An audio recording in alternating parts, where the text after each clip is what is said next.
হৰে কৃষ্ণ আমি ডিসকাস কৰি আছিলো 9 নম্বৰ অধ্যায়ৰ 30 নম্বৰ শ্লোক अपि चेत्सु दुराचारो भजते माम अनन्य भाव साधुरेवा समन्तव्य सम्यक व्यवसितो हि स अर्थात भगवाনৰ ভক্ত যেনেকুৱা হলেও যদি কৃষ্ণ ভক্তিত দৃঢ়তাৰে তেওঁ লাগি আছে তেওঁ পূজনীয় হয় তেওঁৰ প্ৰতি আমি শ্ৰদ্ধা ভাৱ ৰাখিব লাগে তেওঁ সাধু হয় সেই ভাৱনা আমি ৰাখিব লাগে কেতিয়াও এনেকুৱা ব্যক্তিৰ নিন্দা কৰা বা এনেকুৱা ব্যক্তিৰ বিষয়ে মানে বেয়া ভাৱনা ৰাখাটো উচিত নহয় जी व्यक्तिये शिल प्रभुपादे কৈছে এই শ্লোকটিৰ তাৎপৰ্য जी व्यक्तिये কৃষ্ণ ভাৱনামৃত স্থিত হৈ আছে আৰু অনন্য ভাৱেৰে হৰে কৃষ্ণ মহামন্ত্ৰ জপ কৰিছে তেওঁ দিব্য স্থিতিত আহীন হৈ আছে বুলি আমি বুজি পাব লাগে অৰ্থাৎ তেওঁ দিব্য স্থিতি প্ৰাপ্ত কৰিছে হেতু আমি জানিব লাগে কেতিয়াবা তেওঁলোকৰো এক্সিডেন্ট হ'ব পাৰে এক্সিডেন্ট মানে পতন হ'ব পাৰে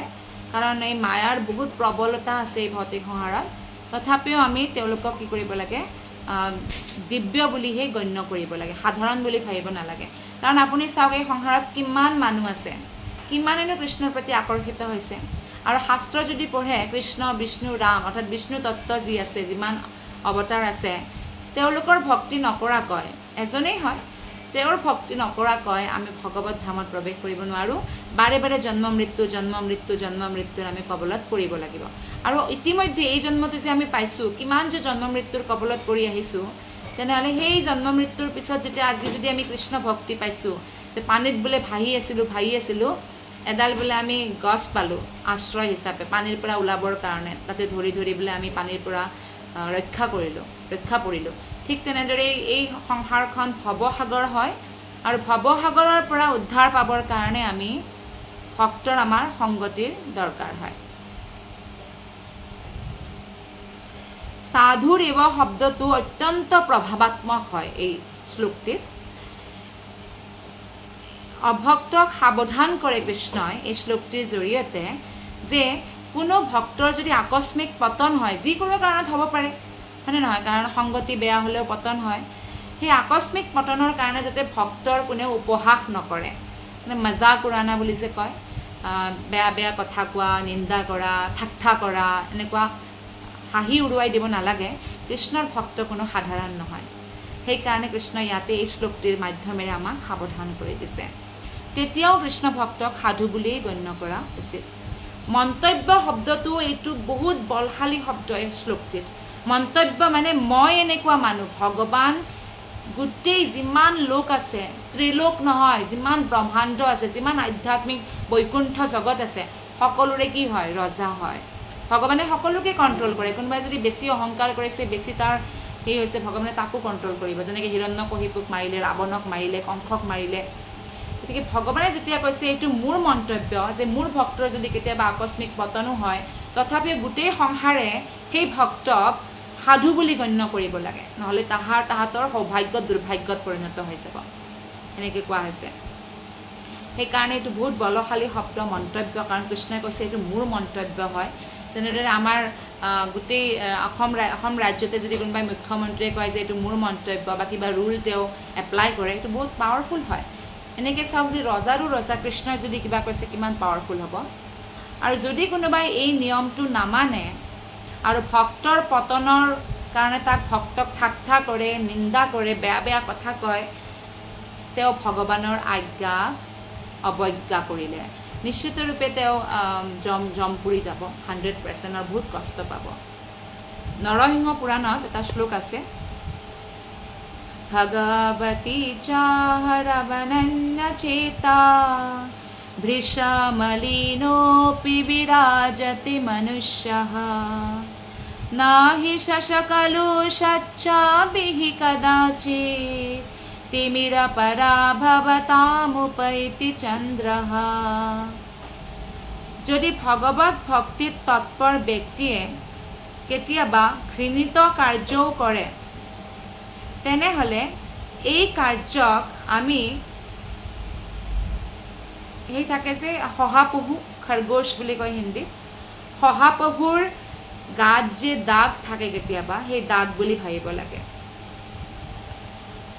মানে সৰি শহাপহুৰ দৰে দাগ যে আমি কেতিয়াবা শহাপহুৰ গাত দাগ নাথাকে সৰি শহাপহুৰ দৰে দাগ আমি কেতিয়াবা চন্দ্ৰটো চালে আমি দেখা পাওঁ যে শহাপহু বহুত কেইটা খৰগোশ আছে এনেকুৱা লাগে কেতিয়াবা বা এটা খৰগোশ আছে মানে চন্দ্ৰমাত যি দাগ সেই দাগৰ ধাব্বা বুলি ভাবিব লাগে কিন্তু সেই দাগৰ কাৰণে চন্দ্ৰমাৰ যি পোহৰ সেই পোহৰতটো একো বাধা নপৰে যেটো খৰগোশ বা শহাপহুৰ দৰে আমি দেখা পাওঁ যে এটা কলা কলা শহাপহু নেকি সৰু সৰু কিন্তু হেতুৰ কাৰণে কি আমি পোহৰটো নাপাওঁ নেকি এনেকুৱা নহয় ঠিক তেনেদৰে সাধু পুৰুষৰ যদি অলপমান ভক্তিৰ পৰা কেতিয়াবা পতনো হয় তেও কেতিয়াও নিন্দনীয় নহয় এই বিষয়ে উপদেশামৃত ৰূপ গোস্বামীয়ে কৈছে দৃষ্টি স্বভাৱ জনিতিৰ বপুষচ্ছ দোষে न प्राकृतात्वमिह भक्तजनस्य पश्येत् गङ्गां भसां न खलु बुधफेन पङ्के ब्रह्माद्रवत्वमपगच्छति नीरधर्मै कि ভক্তক আমি কেতিয়াও অৱগুণটো চাব নালাগে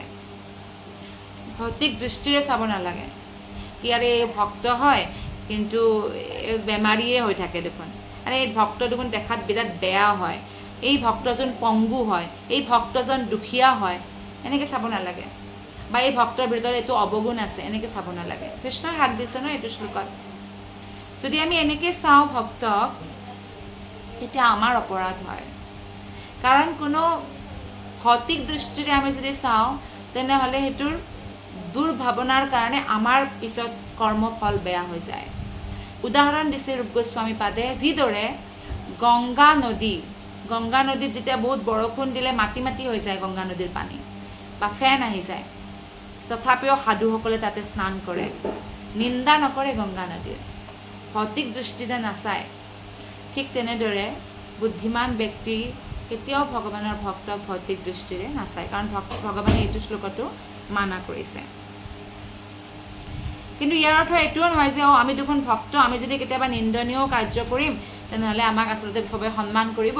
গতিকে আমি অলপ চলপ ইফালে গুচি যাম নেকি এনেকৈ ভাবিব নালাগে তেতিয়া আমাৰ পতন হ'ব আমি বেলেগ ভক্তক বেয়াকৈ ভাবিব নালাগে কিন্তু আমাৰ বিষয়ে আমি বহুত ষ্ট্ৰিক্ট হ'ব লাগে আমি এনেকুৱা কেতিয়াও নকৰোঁ সদায় প্ৰাৰ্থনা আৰু প্ৰয়াস দুটা বস্তু কৰিলে আমি পতন নহয় হে কৃষ্ণ মোৰ যাতে কেতিয়াও পতন নহয় মই যাতে কেতিয়াও মায়াৰ অধীনত নহয় এনেকৈ প্ৰাৰ্থনা কৰিব লাগে আৰু সদায় চেষ্টা কৰিব লাগে ফুল্লমালা ভালকৈ কৰিম হৰে কৃষ্ণ কৃষ্ণ কৃষ্ণ হৰে হৰে হৰে ৰাম ৰাম ৰাম হৰে হৰে এনেকৈ গতিকে এইদৰে আমি আমাৰ ভক্তি কৰি পিনে আমাৰ চৰিত্ৰৰ শুধৰণি আনিব লাগে আৰু তেতিয়া ভগৱানো প্ৰসন্ন হ'ব আমাৰ প্ৰতি আমি বহুত ষ্ট্ৰিক্ট থাকিব লাগে আৰু বেলেগ ভক্তৰ প্ৰতি আমি সদায় আদৰ ভাৱনা ৰাখিব লাগে আজিৰ ক্লাছটো আমি ইয়াতে সামৰিছোঁ বহুত বহুত ধন্যবাদ হৰে কৃষ্ণ